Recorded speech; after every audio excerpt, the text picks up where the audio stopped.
I look forward to the resurrection of the dead and the life of the world to come.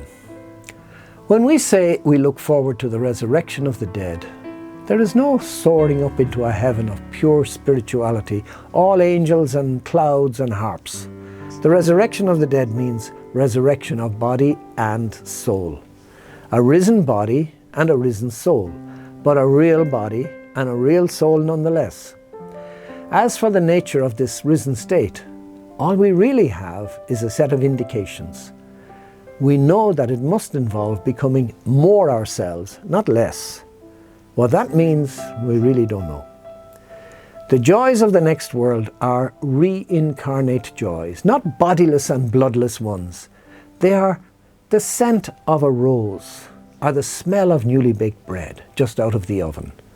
They are the sheer pleasure of floating in the limpid waters of the Caribbean. They are the taste of a great meal, or eating barbecued chicken to the sound of steel band music.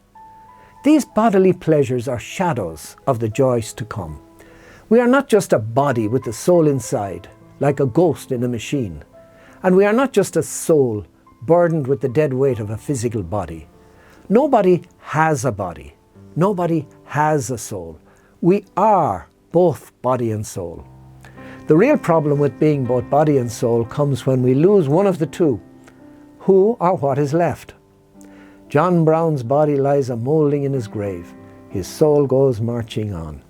I die. My body rots in the grave.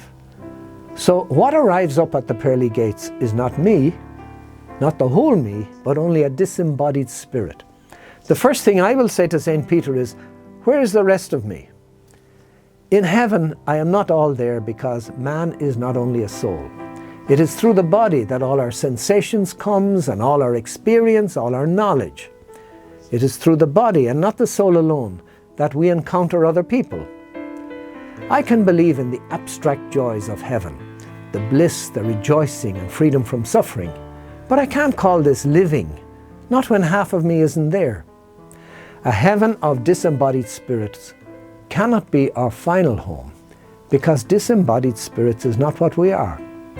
So the resurrection of the dead must happen. Jesus taught it, and the Creed proclaims it.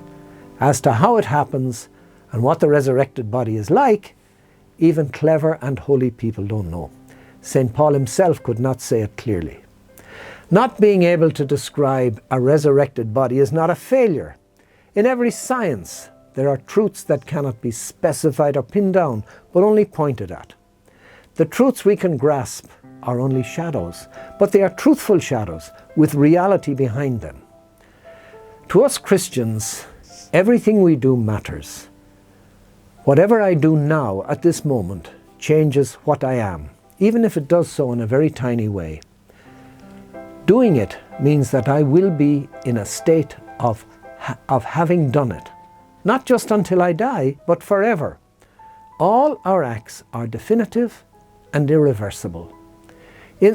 If this life is about becoming, and the next life is about being what one has become, then that is the only answer to why be good that anyone ever really needs.